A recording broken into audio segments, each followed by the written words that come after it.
Assalamualaikum warahmatullahi wabarakatuh. Bismillahirrahmanirrahim. Alhamdulillahi rabbil alamin. Wassalatu wassalamu ala asyrafil anbiya wal mursalin wa ala alihi wa sahbihi ajma'in. Amma ba'd. Alhamdulillah, puji syukur kehadirat Allah Subhanahu wa taala atas limpah rahmat dan karunia-Nya sehingga pada kesempatan ini kita masih diberikan kesehatan dan keafiatan oleh Allah sehingga dapat beraktivitas sebagaimana biasa. Terutama pada kesempatan ini kita dapat menyaksikan acara yang dilaksanakan oleh DPW BKBMI Provinsi Kalimantan Tengah. Salawat dan salam kepada junjungan kita Nabi besar Muhammad sallallahu alaihi wasallam. Dewan juri yang insyaallah hadir dan bijaksana dan yang menyaksikan acara ini yang saya hormati. Sebagaimana kita ketahui bahwa Allah Subhanahu wa taala menciptakan manusia dengan sebaik-baik rupa. Namun di dalam perjalanannya ternyata manusia tidak berjalan pada rel yang ditentukan oleh Allah Subhanahu wa taala. Untuk menuntun manusia ke jalan yang baik dan benar, maka Allah yang menciptakan tahu akan kelemahan hambanya, kelemahan umatnya, maka Allah turunkan Al-Quran yang akan memberikan jalan hidayah kepada umatnya tersebut. Sehingga ketika kita ingin menjadi orang yang benar, menjadi orang yang lurus, tentu hendaknya berpegang kepada Al-Quranul Karim. Sebagaimana sabda Rasul sallallahu alaihi wasallam, taraktu fikum bi amrayni ma in tamassaktum bihima lan tadillu abada, kitabullah wa sunnatur rasul. Aku tinggalkan kepada kalian dua perkara yang jika kamu berpegang teguh kepada keduanya, niscaya kamu tidak akan tersesat selama-lamanya, yaitu kitabullah Al-Quran dan sunnah Rasul Al-Hadis. Maka dari inilah kami ingin sedikit menceritakan tentang bagaimana dulu di zaman Rasul sallallahu alaihi wasallam hidup seorang manusia yang sangat membenci Islam, memusuhi Islam. Setiap penganut Islam akan disiksa, disakiti, dan bahkan pada puncaknya dia ingin membunuh Rasulullah sallallahu alaihi wasallam. Kenapa demikian? Karena dia tahu Muhammadlah sumber segalanya dan dialah jadi musuh besar Islam. Bahkan saking beratnya dia masuk Islam, sampai-sampai orang Islam mengatakan, andaikan Umar masuk Islam, maka untanya pun akan masuk Islam. Andaikan Umar bersyahadat, maka untanya pun bersyahadat. Nah, maka pada kesempatan ini izinkan saya menyampaikan cerita atau kisah Islami dengan judul Islamnya Umar karena Al-Quran. Dewan juri yang saya hormati, segenap yang menyaksikan acara ini yang dirahmati Allah. Diceritakan bahwa dulu di zaman Rasulullah SAW sedang berdakwah, maka muncullah musuh besar Islam yang bernama Umar bin Khattab. Saking bencinya Umar terhadap Nabi Muhammad, terhadap Islam, maka dia ingin membunuh Muhammad. Pada suatu hari, Umar dengan pakaian perang, dengan pedang terhunus, ingin pergi ke rumah Muhammad.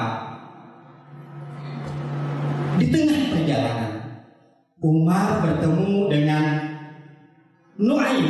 Kebetulan Nu'aim ini adalah orang yang sudah memeluk agama Islam, namun dia sembunyikan keislamannya. Lalu Nu'aim bertanya, "Hai Umar, hendak kemana kau pergi?" Mendengar pertanyaan itu, Umar menjawab dengan tegas, "Aku ingin pergi ke tempat Muhammad. Aku ingin membunuhnya." Kata Nu'aim, "Untuk apa kau membunuh Muhammad? Apakah kau tidak takut Bani Hashim akan membalas dendam?" Maka Umar menjawab dengan tegas,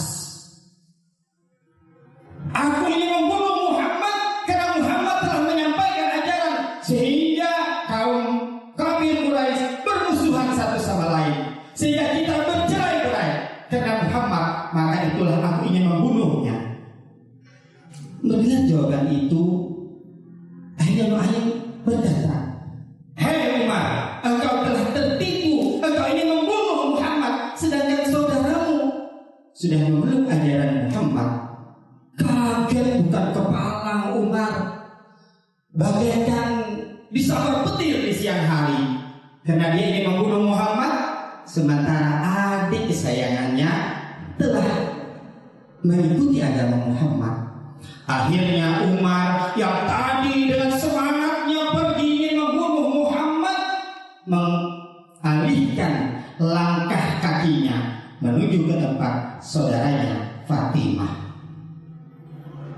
Dengan bermacam pikiran di benaknya, pertanyaan besar di dalam dirinya, kenapa saudaranya mengikuti ajaran Muhammad dengan langkah yang pasti dia datang ke rumah Fatimah dengan langkah yang kuat terdengar dari dalam. Kemudian Umar menutup pintu dengan kerasnya. Akhirnya Fatimah tahu yang di luar adalah saudaranya Umar. Lalu Fatimah keluar membukakan pintu. Setelah dibukakan pintu, Umar menanya, "Hai Fatimah, apa yang kau baca itu? Tadi aku dengar ada suara di dalam." "Kami tidak membaca apa-apa," kata Fatimah. Mendengar itu, Umar penasaran. Umar memaksa ingin mengambil lembaran kertas yang ada di tangan Fatimah. Pada akhirnya suaminya Fatimah, Sayyid bin Yazid, ingin melerai, kemudian ingin ditampar oleh Umar. Karena suaminya mau ditampar oleh Umar, akhirnya Fatimah bangkit dan menghalangi. Apa yang terjadi? Akhirnya muka Fatimah berdarah. Namun aneh, walaupun dengan kesakitan yang dirasakan oleh Fatimah, tapi dia tetap semangat. Dia punya kekuatan yang luar biasa sehingga Fatimah bangkit. "Hai Umar, apakah salah kami yang mengikuti ajaran yang benar itu?" Mendengar itu Umar kaget. Adiknya yang lemah lembut akhirnya mengeluarkan suara yang lantang dan keras, berani menantang saudaranya yang diketahui bahwa Umar itu adalah orang yang paling kuat di Mekah saat itu. Diceritakan Umar itu kalau berburu, bayangkan apa yang diburunya? Singa jadi buruannya. Luar biasa, saking kuatnya. Akhirnya dipaksa oleh Umar untuk mengambil lembaran kertas yang dibaca oleh adiknya tadi karena dia penasaran. Kenapa? Karena adiknya yang lemah punya kekuatan yang luar biasa karena dengan membaca itu.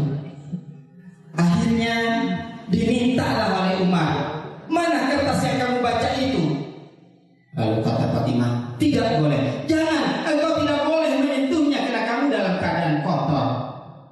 Umar pun memaksa, meminta agar kertas yang dibacanya itu diserahkan kepada Umar. Akhirnya Fatimah mau menyerahkan dengan catatan bahwa Umar harus mandi terlebih dahulu. Setelah itu Umar pun pergi mandi untuk membersihkan dirinya. Setelah selesai bersih, maka Umar memaksa, "Mana yang kamu baca itu?" Akhirnya Fatimah pun mengeluarkan kertas, menyerahkan kertas tersebut kepada saudaranya. Lalu Umar membaca surah Toha dan seterusnya sampai di penghujung ayat yang dibaca oleh Umar, "Innani anallahu la ilaha illa ana fa'budni wa aqimis sholata li dzikri." Akhirnya Umar tersungkur ketika membaca itu.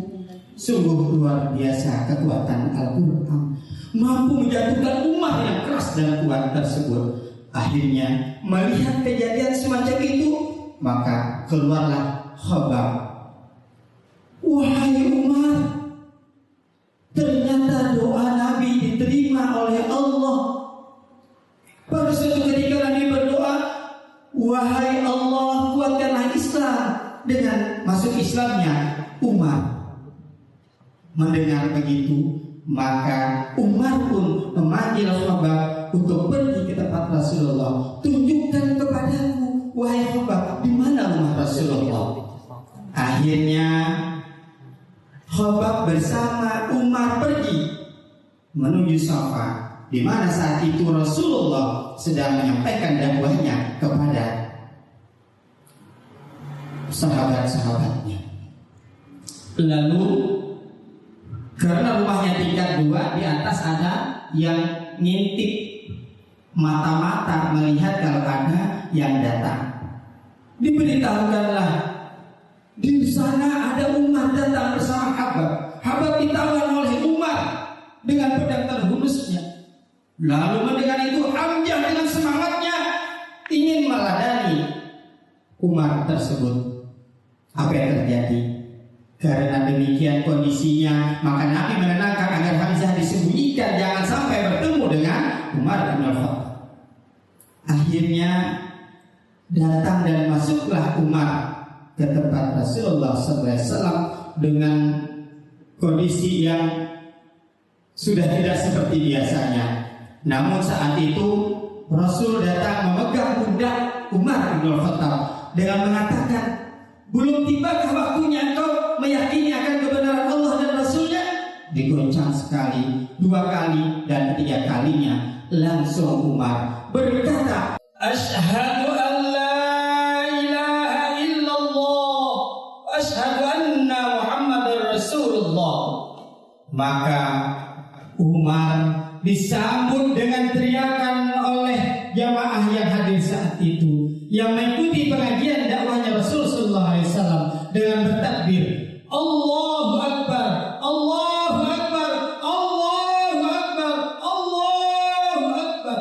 Terdengar suara itu dari kejauhan. Akhirnya mereka dihentikan untuk tidak lagi mengeluarkan takbir tersebut karena di luar sana sudah gaduh. Maka di sini dapatlah kita mengambil kesimpulan bahwa ketika Allah Subhanahu wa Ta'ala sudah memberikan hidayahnya, maka tidak ada keraguan lagi bagi seseorang untuk meyakini kebenaran ajarannya melalui Al-Quranul Karim. Oleh karenanya tentu sangat pantas dan wajar kita memahami, menghayati dan mengamalkan Al-Quran dalam kehidupan sehari-hari kita agar kita tertuntun di jalan Allah Subhanahu wa Ta'ala. Mungkin ini yang dapat saya sampaikan. Terima kasih atas segala perhatian. Mohon maaf atas segala kekurangan. Wasikum manasi bitaqwallah. Wallahul muwaffiq ila aqwamit thoriq. Assalamualaikum warahmatullahi wabarakatuh.